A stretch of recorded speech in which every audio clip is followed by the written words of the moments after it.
These are the stairs of the Yellow Deli. There's a white blaze. It's quite the place. In my bed, video editing stuff from New Brunswick and Quebec. I'm pretty far behind on these vlogs. I didn't really have much time to do them on the long trail just because of, because of battery again, and also just because I was having so much trouble squeezing out those days. But I'm doing them now. But anyway, you won't see this for a while, but I have been having these constantly shifting plans in Australia. I was going to be home on the 9th of September. Now it looks like I'll be home on the 28th of September. It's all over the place. I think I'll do some more hikes in Victoria, so it should be pretty interesting for you because then you'll see some Australian forest.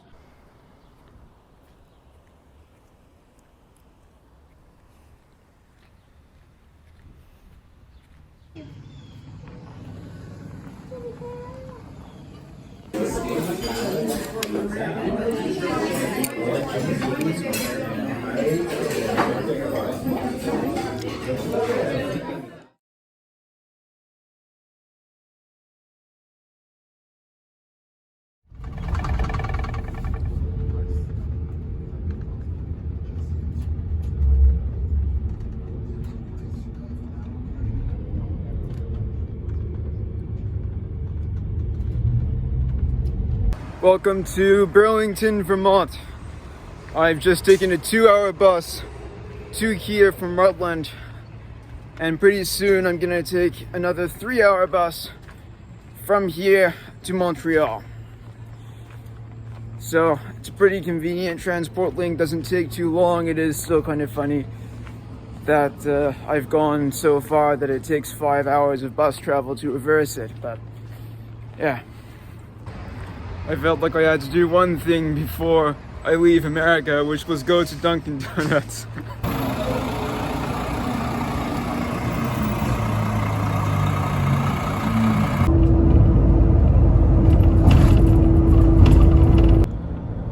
This is customs right here. I'm going into Canada. It's the 3rd time on this trip I've crossed an international border on land.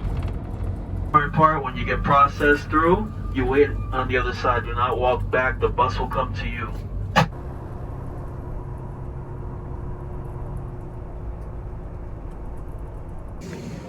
Montreal round 2.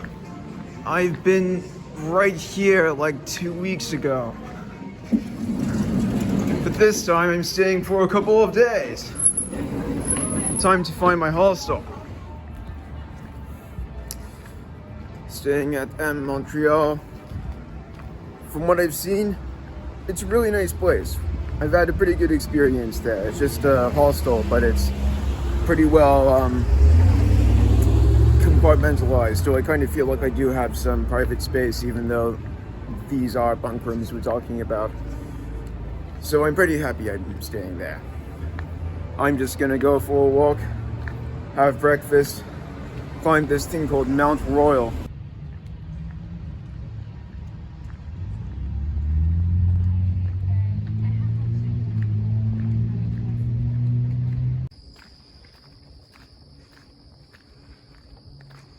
You know, it's really funny walking through this park and just thinking, hey, that's a water source. Where should I resupply?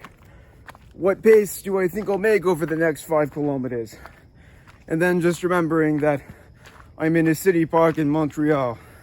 First solid view of the city with that stadium. Very distinctive. So far, it's reminded me very, very much of Sydney. This is the summit of the Mont in Montreal. It's not very impressive, so I'm gonna move on to a better viewing point.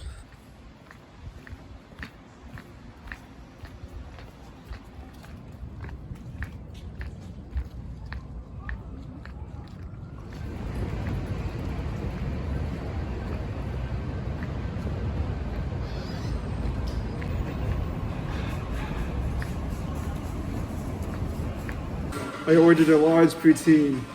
And when I ordered it, I didn't realize that it was actually going to be large. I'm going to have such a good time eating this. I need this as a hiker. I actually have a lot of pride in finishing that poutine. So, you might be wondering why I'm comparing this place to Sydney. And it's a few reasons. First of all, I think it's about the same size. Second of all, it has the same kind of feel, like this sort of decentralized feel, not really too much of a central shopping district, kind of like shops everywhere. And there's also some streets without any traffic, which is nice. Lots of old architecture, big city. In terms of the differences, Sydney beats this place in terms of natural scenery, so that's the harbor, the beaches, the cliffs. While this place beats Sydney in terms of architecture mainly. There's some really nice architecture, lots of old buildings. It's clearly an older city. Just left the hostel, now I'm heading down through this artsy neighborhood to go to a bouldering gym.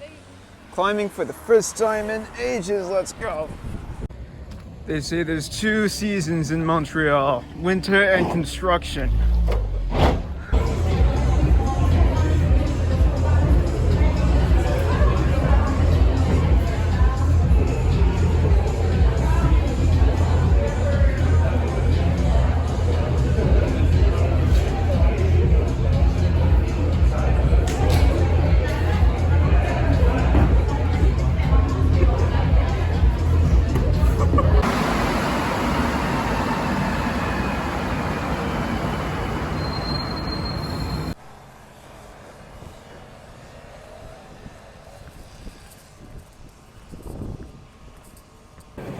Alright, it's been a nice tour.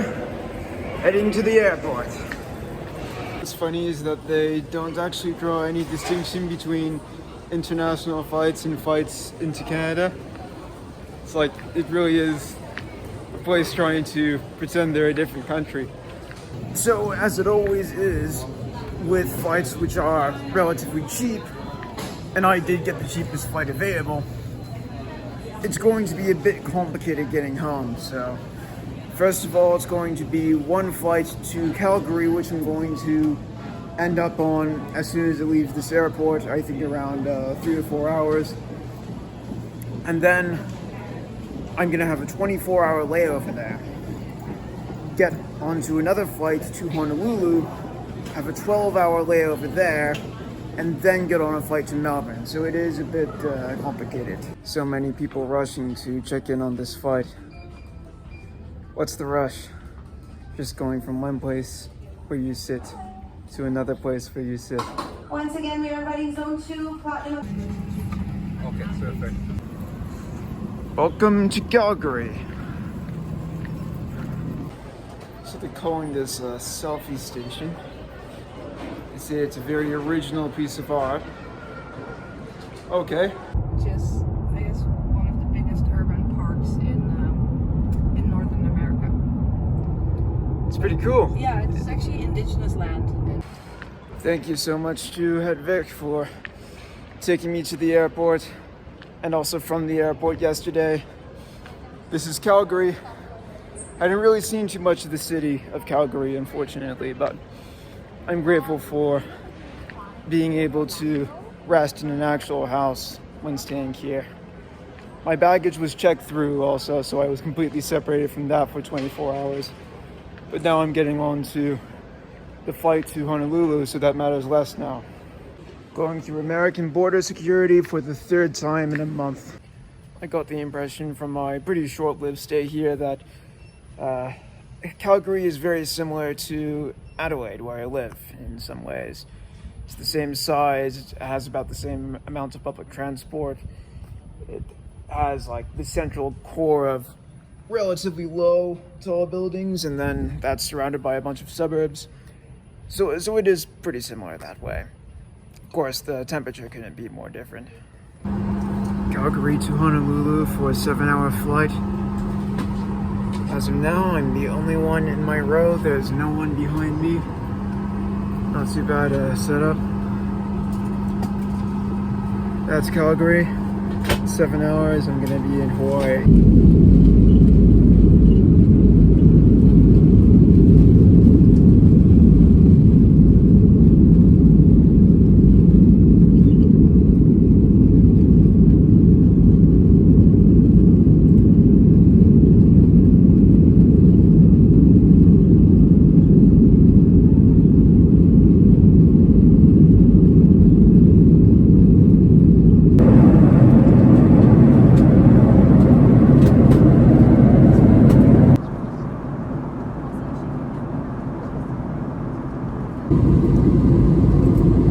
Hawaii. So something I should have anticipated but failed to is that they did remove my Appalachian Trail tag from my bag, which I should have expected, and I should have taken it out and stored it somewhere else, but I didn't. That's fine. I think it's going to be a loss for that thing, but you know, it's ultimately just a piece of plastic.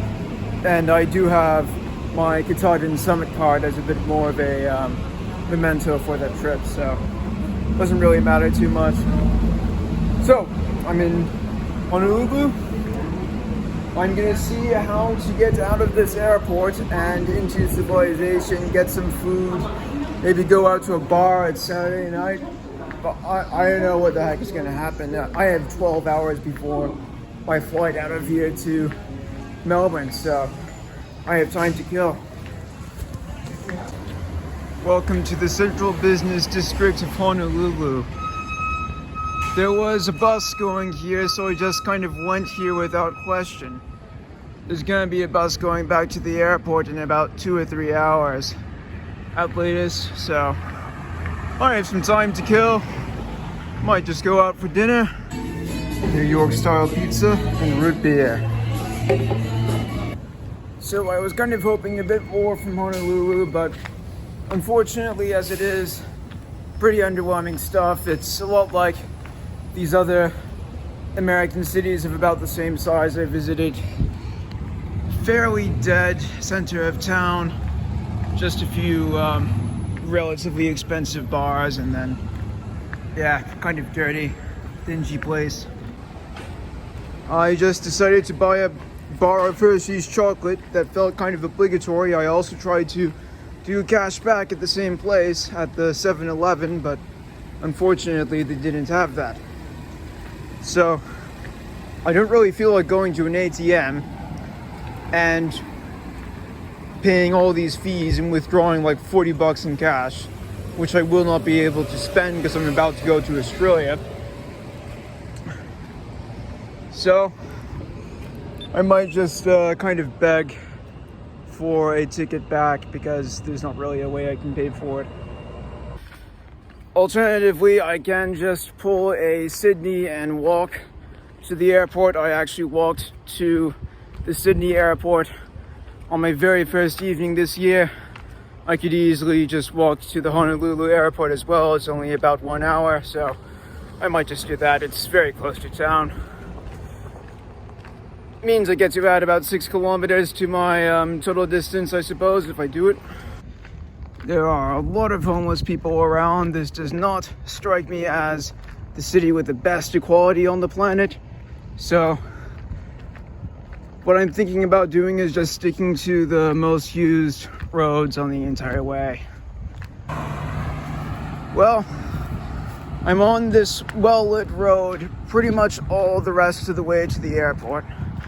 So that's a bit of a godsend.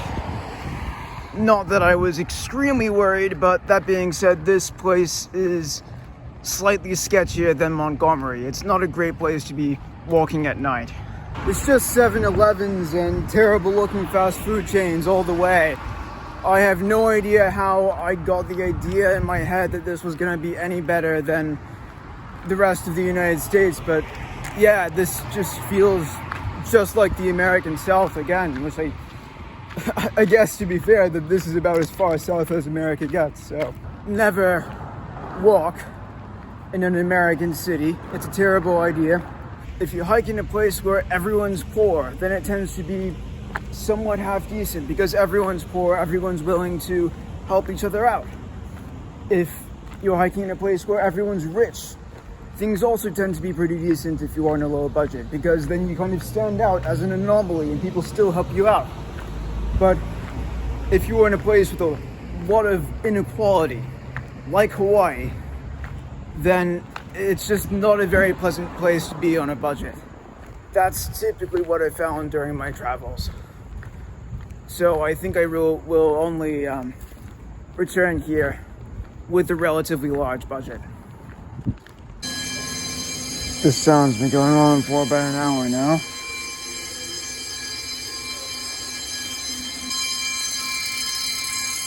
Oh my god.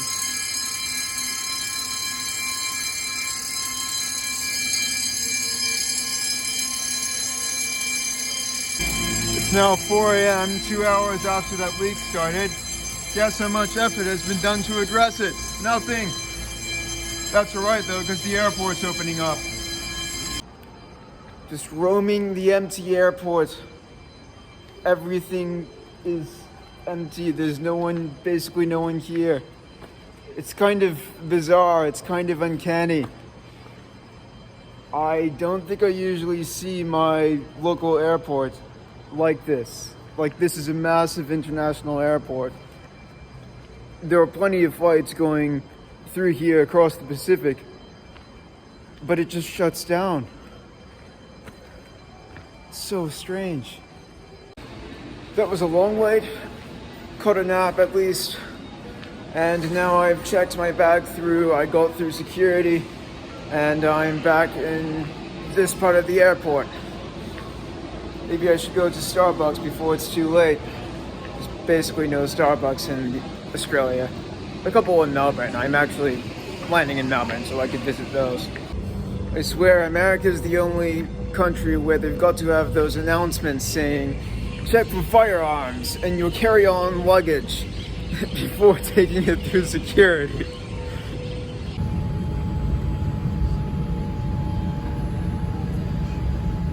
We need your help to protect Australia's environment, unique wildlife, farming and way of life from dangerous pests and diseases. That's why you must always declare or dispose of food and ingredients.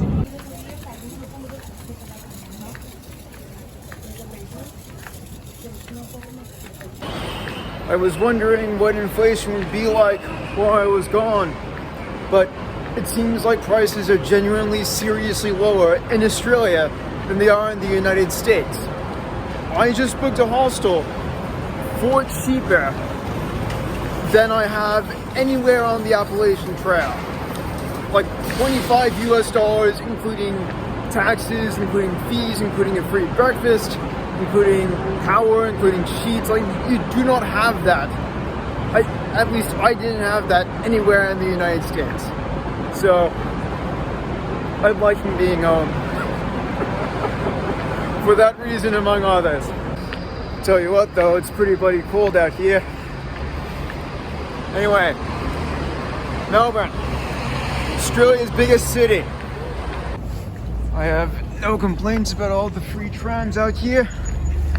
Time to get to my hostel. It's pretty cold out.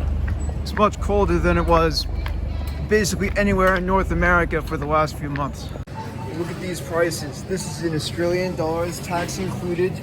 You would not see this. I have not seen this in America. It's beautiful.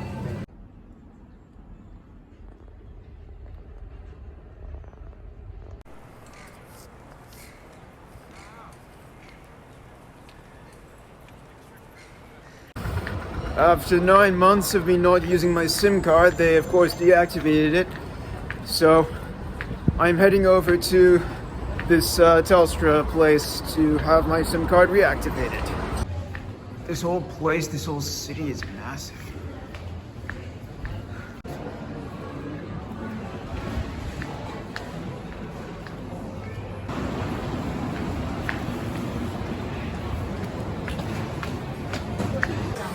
Just after coming back from Montreal, I'm having a crepe here in Melbourne.